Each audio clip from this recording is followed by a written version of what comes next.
аллакай аз 6 моҳагӣ ақаллан то 1 солагӣ бояд ки камакак барои кӯдак меҳнат кунад, яъне вақти зиёд ҷудо кунад. ба саломатии кӯдак дар оянда чӣ таъсир расонда метавонад воридсозии нодурусти ғизои иловагӣ? аз 8 моҳагӣ аллакай мо кӯдакро омода мекунем ки бо дастони худаш тановул кунад, яъне қошуқро додан. Ин ҳам ба саломатии кӯдак, ҳам барои инкишофи ҷисмонӣ, асабӣ, рӯҳӣ хеле муҳим аст. аз сабзӣ онро гирифта дар он чашму гӯшу як чизи аҷоиб тайёр карда ба кӯдак додан мумкин аст.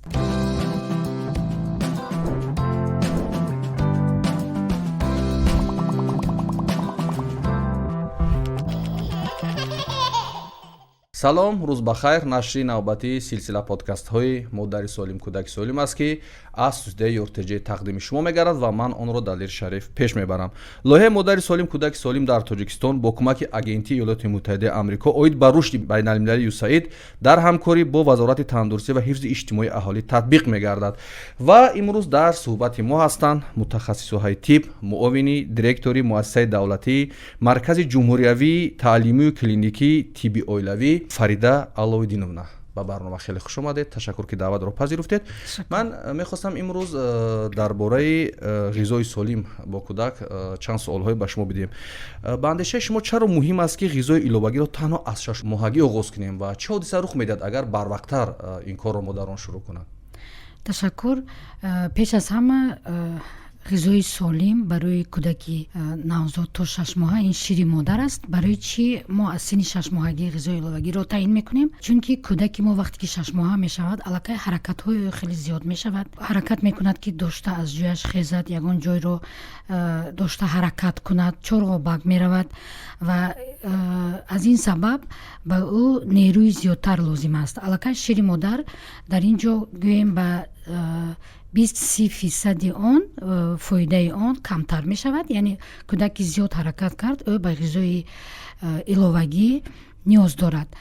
ва ворид намудани ғизои иловагӣ аз 6 моҳагӣ боз ҳам мегӯям, агар барвақттар модарон тиянд, ҳоло организми кӯдак ба он тайёр нест. меъдаи рӯдаи кӯдак ҳоло омода нест ки ғизои иловагиро ҳал кунад.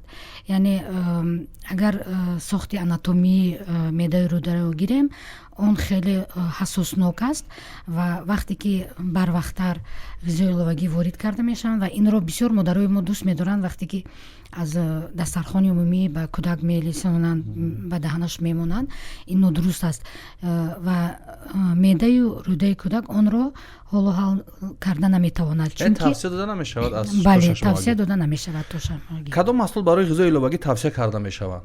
кадом навъи маҳсулотҳо? аз синни 6 моҳагӣ мо ғизоҳои иловагиро гӯем зина ба зина таъин мекунем. вақте кӯдак 6 моҳа мешавад, пеш аз ҳама аввал пюреи сабзавотӣ ва сабзавот, он сабзавоте ки дар Тоҷикистон хеле гӯем ки доим дастрас ҳаст, ин картошка, сабзӣ, каду, яъне маҳсулотҳои маҳаллие ки дар Тоҷикистон ҳастанд, дастраси омма ҳастанд, онро истифода бурдан лозим аст. ва он вақте ки мо бори аввал мегӯем картошкаро пюре карда ба кӯдак додан, ин модарон бояд ки аз дастархони умумӣ ё ки аз шӯрбаи умумӣ истифода набаранд. барои кӯдак мо мегӯем модар вақте ки то 6 моҳагӣ фақат шири худашро медиҳад, аллакай аз 6 моҳагӣ ақаллан то 1 солагӣ бояд ки камакак барои кӯдак меҳнат кунад, яъне вақти зиёд ҷудо кунад ва дар як зарфи алоҳида барои кӯдаки худаш картошкаро бори аввал мо мегӯем ки онро хеле бо диққат омода кардан лозим аст. онро бо хуб шуста аз сиёҳии чашмакҳо ҷудо карда, ҷӯйшонда бо пӯсташ бори аввал 1-2 рӯз 3 рӯз ҳамин корро кардан лозим аст. баъд вақте ки дар об ҷӯшид, онро гирифта аз пӯсташ тоза карда, ҳатман бояд модар дастонаш тоза бо собун шустагӣ бошад, зарфҳое ки дар он омода мекунанд тоза бошанд ва картошкаро лат карда бо шири худаш, шири модар якҷоя карда додан лозим аст. чунки вақте ки бори аввал мо бо шири модар медиҳем, ин чизи бегона барои кӯдак ва бӯи шир мекунад, кӯдак онро истеъмол мекунад. و تو شیر خودش دادن باید تیاد تا اینکه کودک با اون طعم عادت کند و اون باید از شماره خیلی کم از نیم قاشقچه یک قاشقچه آغاز کرده شود. شما در صحبتتون چند بار تکرار کردید که از غذای عمومی هم طبق و از خانواده برای کودک وقتی مایده کس میلیسونند، چی واردسازی نادرستی همین غذای به کودک، غذای ایلاوگی به کودک چی تاثیر به سلامتی او در آینده رسونده میتواند؟ و شما چند بار تکرار کردید که نادرست است اگر این کار را انجام بدهند به سلامتی کودک در آینده چی تاثیر رسونده میتواند واردسازی نادرستی غذای ایلاوگی؟ من چقدر که من گفتم واردسازی غذای ایلاوگی قاعده های خودش رو دارد. هر یک نمودی غذا باید در алоҳидагӣ дода шавад. яъне ки мо вақте ки танҳо картошкаро медиҳем ва ба модар таъкид мекунем ки ба саломатии кӯдак аҳамият диҳад, яъне ба пӯсташ ягон чӣ набарояд, напартояд, шикамаш наравад, яъне ки одат кардан ба як намуди ғизо. вақте ки мо аз дастархони умумӣ медиҳем, гӯем шӯрбои мо бисёр чизҳо онҷо мо тайёр мекунем ва вақте ки мо аз он ҷо картошкаро гирифта метиҳем, мо намедонем ки ба кадом намуди ғизо кӯдак аллергия дод ё ки шикамаш рафт, мо муайян карда наметавонем. ин як. дуюмон ки ба як ғизо одат кард осонтар ҳаст. вақте ки мо дафъаи дигар ман гуфтам ки 2-3 рӯз як ғизоро ки дод, рӯзи сеюм ба он сабзи қуш мекунанд, бо як 2-3 рӯзи дигар медиҳанд ва боз каду, баъд шалғам, михел оҳиста оҳиста ба пюреи сабзавотӣ, сабзавотҳои дастраси маҳаллӣ ворид карда мешавад. бисёре аз модарон барои тайёр кардани ғизои иловагӣ танқисӣ мекашанд, шояд шароит намерасад, мушкилиҳо доранд ва оё ягон имконият вуҷуд дорад ки аз дар сархони умумӣ чуне ки шумо таъкид кардед ки аз ҳамон ғизои умумӣ ба ғизои иловагӣ ба кӯдак ворид карда шавад ё кӯдакон аз он истифода кунанд модарошон, чун бисёро шикоят мекунанд ки барои мо мушкил аст омода кардани хӯроки иловагӣ, махсусан ки мо 70% кӯҳсор ҳастем, дар деҳа зиндагӣ мекунем.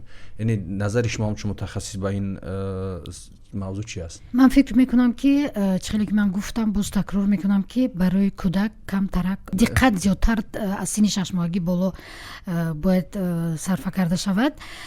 аз дастархони умумӣ аз синни 1 солагӣ тавсия дода мешавад. аз синни 6 моҳагӣ то 1 солагӣ барои кӯдак муҳим аст ки як зарфҳои алоҳида.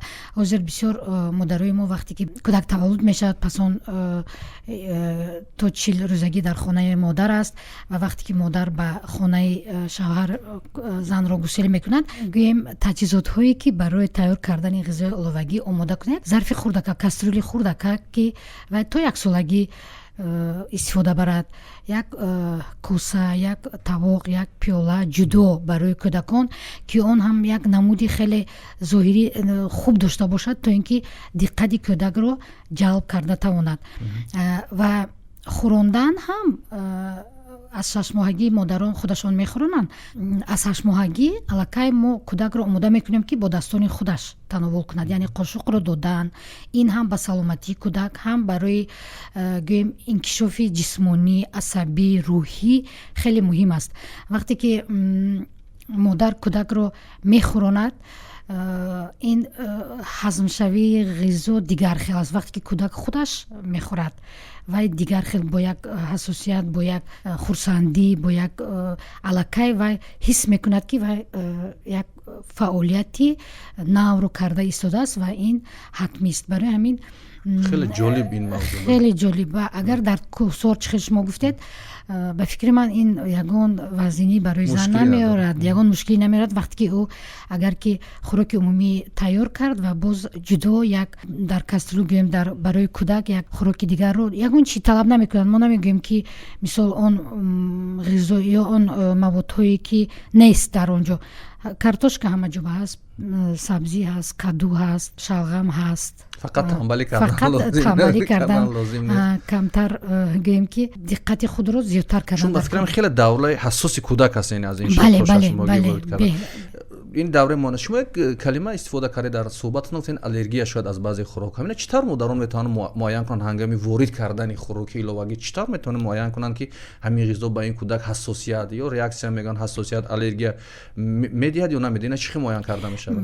вақте ки ман дар бораи қоидаҳои ворид намудани ғизои иловагӣ гуфтам, вақте ки мо аз шумораи кам, баъзе модарон мешавад дар таҷриба меоянд, мегӯянд мо пюре тайёр кардем, картошка кӯдак бисёр талаб кард, додем. мумкин нест. Мо бояд ки ним қошуқча, як қошуқча аз ҳама зиёд имрӯз медиҳем, пагоҳ 1.5-2 қошуқча, пагоҳи дигар 3 қошуқча ва он бояд ки аввал чӣ гуфтам бо шири модар омода мекунем ва камакак суюқ, яъне тунуктар бояд бошад ва рӯзи дуюм ғавзтар ва он бояд як консистенсия дошта бошад ки аз қошуқ нарезад ва кӯдак онро тавонад ки аллакай худаш гирифта тановул кунад. ва вақте ки кам-кам ворид мекунем, организми кӯдак одат мекунад ва ҳолатҳои бисёр мешавад ки онҳо метавонанд ки қай кунанд, нахӯрад. Модар ба ин бояд ки тоқат кунад ва ин баъзе модарҳо дарав мегӯянд ки нахӯрд, яъне ки ин мо дигар ғизоро тавсия мекунем ё дигар ғизо метиҳем. Агар кӯдак партояд, ин гуфтам яке аз ҳамон ҳолатҳое ки мо мегӯем барои нигоҳ кунед аҳамиятед вақти таъин кардан. партояд ин организми ӯ ҳоли ба ин чиз тайёр нест ва рӯзи дуюм сеюм вақте ки мо метиҳем ӯ ҳатман онро мехӯрад. ва ба модарон мегӯем ки шумо ба бадани кӯдак нигоҳ кунед ки ягон чӣ набарорад. яъне вақте ки агар ягон сурхӣ пайдо шавад, инам яке намуди ҳассосият ё аллергия мешавад. агар шикамаш равад, инчунин ҳамин се ҳолатро мо бояд аҳамият диҳем. яке аз маҳсулотҳое ки дар борааш хеле суҳбат мешавад ҳангоми хӯрондани кӯдак ҳамин тухм аст. бисёро фикр мекунанд ки тухм агар ба кӯдак бидиҳем аллергия медиҳад зуд ё бисёро ба ин боваранд ки забонаш лол мешавад, яъне дуруст суҳбат тез зиёд гирифта наметавонад. ҳамин андеша миёни мардум, миёни оммаи мардум хеле ривоҷ дорад. аз нигоҳи тиб шумо ҳамчун мутахассис назаратон ба ҳамин маҳсулот ё хӯрондани тухм ҳангоми ба кӯдак чи аст? Масалан тухм агар боз чиле ки ман гуфтам, агар мо нодурустем яку якбора зиёд тем вай метавонад аллергия барои. лекин мо боз мегӯем ки ҳама он чизи нави ки мо ба кӯдак тавсия метиҳем, ба модаро тавсия метиҳем ба кӯдакҳо тиҳанд, он аз шумораи хурд оғоз карда кам-кам онро зиёд кардан лозим аст. Он ки забонаш лол мешавад ё ин ҳамас ин гапи хурофот аст. ин гапҳоро модаро бояд ки аҳамият натиҳанд. тухм умуман барои кӯдак, барои инкишофи кӯдак хеле зарур аст. дар он мо чӣ хеле гуфтем ки баъди 6 моҳагӣ вақте ки зина ба зина ворид мекунем, дар тухм маводҳои ё дар таркибаш маводҳое ҳаст ки дар шири модар аллакай он шумораш кам мешавад ва нестгӯӣ мешавад. барои ҳамин мо тухмро дар як ҳафта 2-3 маротиба тавсия метиҳем дар аввал ва баъд оҳиста онро зиёд мекунем. ва вақте ки мо аз модар савол мекунем ки шумо ба кӯдакатон тухм метиҳанд, мегӯянд ҳа. чӣ гуна? онҳо онро дар равған бирён мекунанд ё суюқтар мекунанд. махсусан равғани зағир боз. бале. барои ҳамин мо тухмро дар аввал фақат ба таври ҷӯшонида шуда тавсия метиҳем. яъне бояд ки пас аз ба ҷӯш якбора ин як тавсия ҳаст ки ҳама бояд донад. дар оби хунук монда ба болои алоб мемонем ва вақте ки вай меҷӯшад, пас аз ҷӯшиданаш 10 дақиқа бояд ки ҷӯшад. ва боз ҳам дар ин ҷо daстони тоза, зарфҳои тоза истифода бурдан, бе намак, бе ягон ворид кардани шакар ба ғизо то сини яксолагӣ, то сини ки кӯдаки мо аз дастархони мехӯрад, мо тавсия метиҳем. ва дар аввал зардии тухмро мо дар ҳамон пюрее ки кӯдак ба омода кардем гирифта лат карда, барои ин ки агар ҳам хел шахси калон хӯрда наметавонад зарди тухма, дар пюре як қисми ками пюреро гирифта дар он якҷоя карда додан лозим аст. то инҷои суҳбат маълум мешавад ки ба ҳамин тозагӣ то ҳамин давра хеле ҳассос, хеле ҷиддӣ модарон аҳамият бичиҳанд. аз ин суҳбати шумо бармед ки тозагӣ дараҷаи яъне якум аст. пас яке аз маҳсулотҳои дигар гӯштро кай метавонанд оғоз кунанд модарон ба кӯдак, ба ғизои иловагӣ манзурам? гӯшт ин аллакай ғизои иловагӣ гӯем ки то сини як сола дар охир мо онро ғизои иловагии сеюм меномем. дуюм ин шавлаҳо ва сеюм гӯшт мебошад. вақте ки гӯшт бори аввал ворид карда мешавад, он бояд ки бе устуғон, бе равған бошад ва зиёдтар аз гӯшти чорво, гӯшти говро истифода мебаранд. ва он бояд ки дар он шӯрбои сабзавотие ки аллакай мо то ин сину сол онро тавсия метиҳем, яъне сабзавотро ки мо вақте ки ворид кардем аллакай дигар сабзавотро илова кардем, мо мегӯем пешашро гирифта дар он оби ки он пухтааст дар он ҳал карда метиҳанд ва гӯшт низ дар ҳамин об метавонанд дар ҳамин шӯрбо пазанд. ва он бояд ки бори аввал на кам аз 1 ساعت 1.5 ساعت خوبم пазад ва онро лат кардан ё ки аз гӯшт қимакунак мо тавсия метиҳам ақаллан 2 маротиба гузаронида баъд боз дар дохили ҳамин пюре яъне сабзавотҳое ки мо тайёр кардем дар он ҳал карда додан лозим аст. Гӯшт на ҳама вақт дастрас аст дар деҳот, мисол дар баъзе ҷо вақте мешавад ки дар як маврид истифода мебаранд, дар мавриди дигар нест. Онро модарон метавонанд бо лӯбиё, бо донагиҳо, ҷумрии мо аз донагиҳои хеле зиёд, наск, лӯбиё, мош, нахуд, гӯем ки аллакай бо камака дертарак ҳама бисёртар лӯбиёро тавсия метиҳем, лӯбиёи сурхро. инҷо метарсанд модарон дар бораи аллергия гуфтем, яъне тарси аллергия шояд амина ба кӯдакашон наметиҳанд. Як чиз ки боз ҳам агар онҳо зина ба зина аввал як лӯбиёро тиянд, баъд мисол ба ҳамон ваяшон шӯрбӯяшон мисол ҳамин 4-5 донаша тоза шута ҳамаша яку як бора мумкин нест. манзурам омехта микс кардан яъне нодуруст аст. Агар ин ҳам одами калон ҳам онро агар истифода барад, агар метавонад вазнини орада аллергия шуданаш мумкин.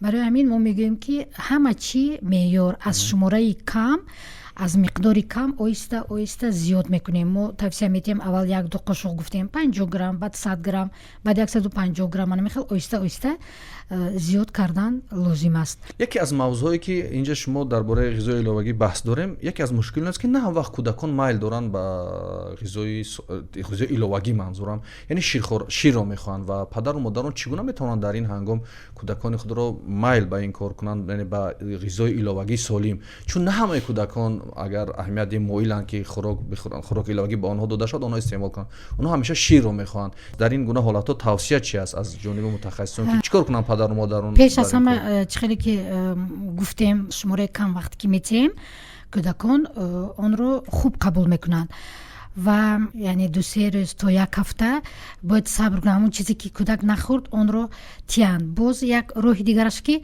ҳамон ғизое ки пешниҳод карда мешавад бояд дар зарфи диққат ҷалбкунанда, яъне ҳозир бисёр зарфҳои барои кӯдакон ҳаст ки мисол ранга бо ҳар хел расмҳоанд ва боз як чиз ки ҳамон ғизоро ба як намуди ороиш додан. Яъне агар мисол пюреи картошкагӣ омода кунанд, аз сабзӣ онро гирифта дар он чашму гӯшу як чизи аҷоиб тайёр карда ба кӯдак додан мумкин аст. Боз ҳам он ки мисол агар ки гуногун бошад, агар имрӯз пюреи сабзавотӣ додан саҳара, дафъаи дигар аллакай шавла, мо мегӯем вақте ки уже кӯдаки мо 2 ҳафта пюреи сабзавотиро хӯрд, ба шавлаҳо мегузарем. Шавлаҳо аз биринҷ, марҷумак ё ки гречка бисёр дар байни мардум медонанд ва як намуди геркулес ё ки ҷавӣ, ин як коркарди ҷавӣ мебошад ва хуб ҳазм мешавад. Барои ҳамин онро низ дар алоби хеле паст модарон аввал мо тавсия метиҳем боз як қошуқча дар об ҷӯшонида. вақте ки дар об бе хушк кардани дар аввал ширу намаку фақат дар об ҷӯшонда ва кӯдак ба ин одат мекунад. Кӯдак худаш шири модарам як маззаи гӯем ки на он қадар ширину шӯру дорад, кӯдак ба он одат мекунад ва барои ҳамин бояд ки падару модарон хеле ба ин диққати ҷалб кунанд ва барои чӣ ман падару модарон мегӯям, беро ин ки ҳозир саҳми падарон хеле хуб аст. Чӣ қадар кӯдакони хурд агар падар ба меҳрона ҳамон додани ғизоям мо мегӯем ки ғамхорона, мушфиқона додани ғизо хеле ҳам муҳим аст. Яъне бо хоҳиши кӯдак, бо он ки кӯдак ба он мехоҳад. Агар ҳозир гӯянд ки аз рӯи соат нигоҳ кунанд, гӯянд ки ман бояд кӯдак хӯрад, намехӯрад, маҷбур не, вай вақту соаташ мебиёд, кӯдак худаш онро мехӯрад. Мисол ним соат, 1 соат ягон гӯем кӯдак гурусна намемонад. вақте ки гурусна мемонад майл мекунад. баъд аз он баъд модар то синни 1 солагӣ, ҳозир мо мегӯем то 2 солагӣ боз шири худашро метавонад тияд. бибинед шумо дар бораи ғизои иловагӣ як тавсия ва суҳбати ҳатмӣ доред, вале бисёрҳо мегӯянд ки шир додан беҳтар аст, яъне то 2 солагӣ шир бештар бихӯрад. ҳамин ворид кардани ғизои иловагӣ чӣ таъсире ба давоми ширхорагӣ дорад ин таъсири манфӣ надорад, яъне ба давоми ширхорагии кӯдак? то синни 2 солагӣ бояд тиянд шири модарро. вай гӯем ки ман гуфтам ки аз 20-30% сар карда оҳиста оҳиста аллакай ғизонокии шир кам мешавад ва кӯдаки мо вақте ки аллакай ҳаракат мекунад, аллакай инкишоф меёбад, аллакай ӯ ҳаракатҳояш роҳгард мешавад, бисёр бо бозиҳо машғул мешавад ва энергия зиёд сарф мекунад. Барои ҳамин лозим аст ҳам додани шири модар то синни 2 солагӣ ё 2.5 солагӣ ҳам ворид намудани ғизои иловагӣ, то ин ки кӯдаки мо аллакай дандонҳо мебарояда. ва вақте ки мо мегӯем ки аз 8 моҳагӣ вақте ки ба кӯдак қошуқро дасташ метиҳем ва аллакай дандон баромад, аллакай он пюрею он шавлае ки мо тайёр кардем он бояд лат кардагӣ набошад, он бояд як қисмҳои хеле хурд дошта бошад, то ин ки кӯдак бо дандонҳои худ онро хӯрда ҳазм карда хоиданро ёд гирад. ҷадвали оптималӣ ва тартиби воридсозии маҳсулоти нав ба ратсиони кӯдак кадом аст? чӣ хеле ки ман аллакай номбар кардам, яъне зина ба зина аввал мо аз пюреи сабзавотҳоро ворид мекунем, баъд аз он ғалладонилгиҳо ба монанди биринҷ, марҷумак ва геркулес ворид мекунем ва он низ аввал дар об тайёр карда мешавад ва баъд аз синни 8-9 моҳагӣ як ба як, яъне аввал дар об онро омода карда баъд шир ворид мекунанд ва пас аз он дар ин байн мо меваю сабзавот ва ҳатман меваҳоро низ омода мекунем. Ин меваҳо ҳатман аз меваи себи кабуд сар карда мешавад ва онро низ модар бояд ки тоза шӯяд ва дар аввал шурдаи себро метиҳем ва он низ аз як қошуқча сар карда оҳиста оҳиста зиёд карда мешавад ва вақте ки кӯдак аллакай давоми 1-2 ҳафта онро истеъмол кард ва боз ҳам чизе ки чихеле ки гуфтам ягон аллергия нашуд, ягон шикамаш нарафт, баъд аз он аллакай аз афшурда мегузарем ба пюреи сабзавотӣ ва оҳиста оҳиста аз он меваҳое ки дар Тоҷикистон ҳаст, дар ҳамон маҳал ҳаст, ин ба монанди нок, ба монанди шафтолу, зардолу, ин оҳиста оҳиста қуш мекунем.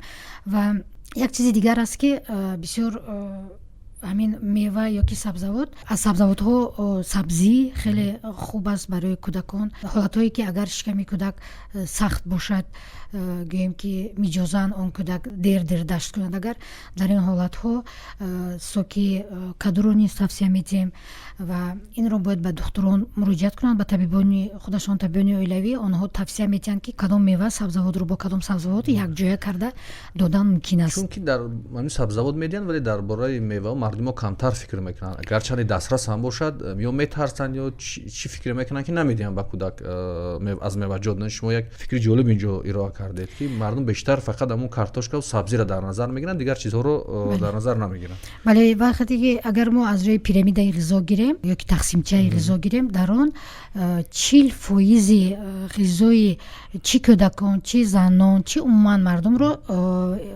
мева ва сабзавот ташкил метиҳад ва аз он 400 граммаш сабзавот ва 200 граммаш мева. Барои ин ҳатман ба кӯдакон дар реҷаи онҳо мева бояд ҳар рӯз бошад. ҳар рӯз як намуди, мисол чӣ хеле ки гуфтам, оҳиста оҳиста як намуд вай кардан, одат кунондан бо дигар намуд ҳатман дода шавад. ва инчунин шумораи ғизодиҳӣ, вақте ки кӯдак то 6 моҳ аст, мо ба модарон тавсия медиҳем зуд шири худро диҳанд. вақте ки мо ба ғизои иловагӣ медароем, аввал 1 маротиба, баъд 2 маротиба, аллакай давоми то 1 солагӣ 4-5 маротиба кӯдаки мо бояд ғизои иловагӣ гирад. ва дар ин ҷо ҳам ғизои иловагии асосӣ, ин 3 намуд аллакай номбар кардем.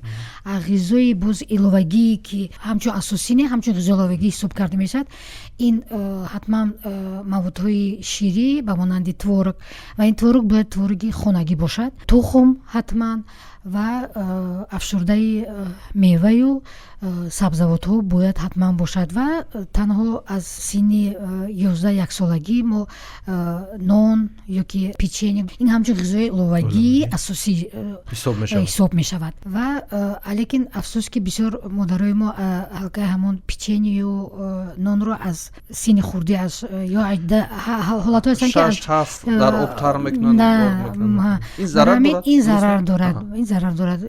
Хуб мешавад ки онҳо аз пюреи сабзавотӣ баъд шавлаҳои биринҷию марҷумакӣ ва гӯшту тухму чихел ки меваю сабзавотро ворид кунанд, пас он баъд дигар маводро.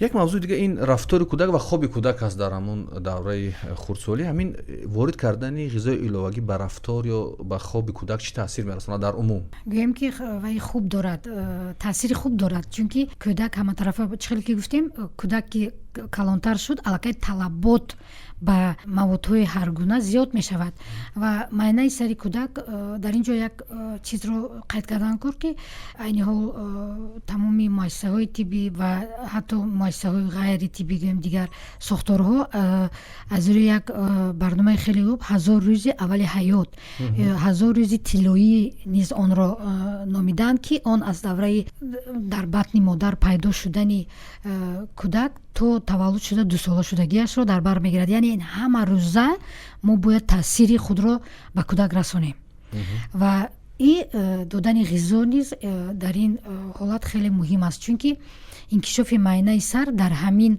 давра умуман инкишофи майнаи сар, инкишофи ҳамаи организми кӯдак, ҳамаи организмҳоро номбар кунем хато намекунем, онҳо зуд инкишоф меёбанд ва он албатта талаб мекунад ки нерӯи зиёд бошад.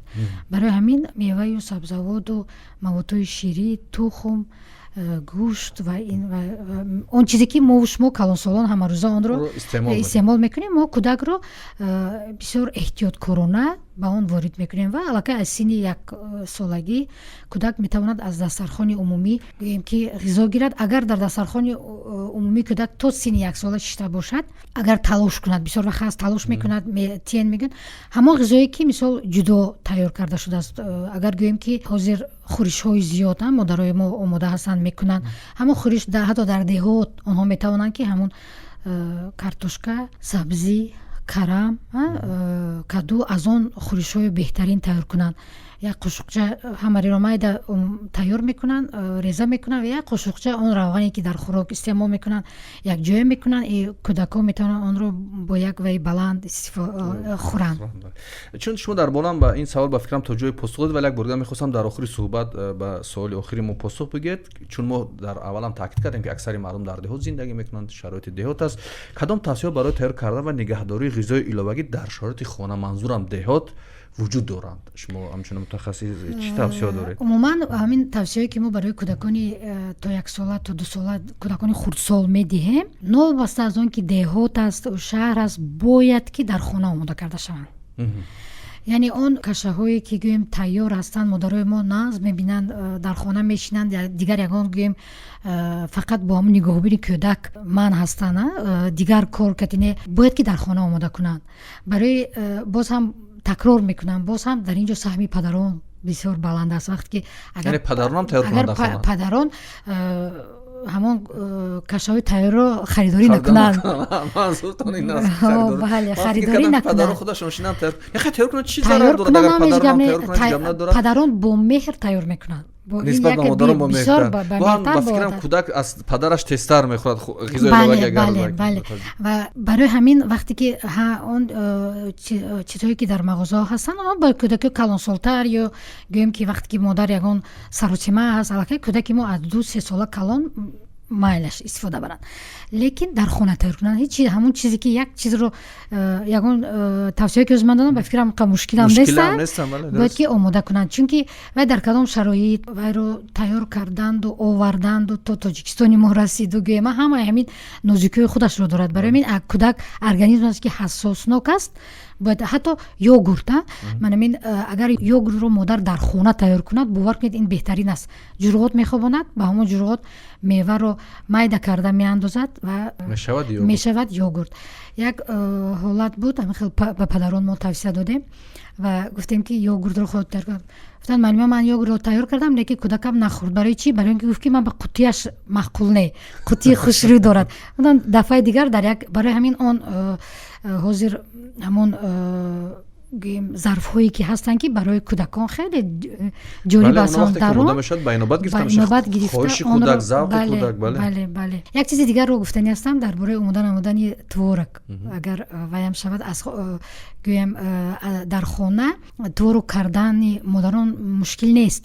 اون تورکی که در مغازه ها هست برای علاقه کودکان کلانسونتر و برای کودکان خردسال خودشون باید در خانه آماده کنن و این شیر تازه رو گرفته بالای علوب مونده اون رو کمک وقتی که به جوش میاد علوبش رو پس کرده با اون یک قاشق به 200 گرم یک قاشق جرغوت میانزن و خیلی باید که پس جوشد تا اینکه کودک اون رو خورده تواند. 5 دقیقه اون رو میکوبند و میبرد و از شیرپاله گذرانده به کودک لط کرده به شکر به هیچی خیلی طعمش به مزه است. برای همین به مادرها توصیه دادن که تورگی خانگی تیار کرده دیان به کودکان خود.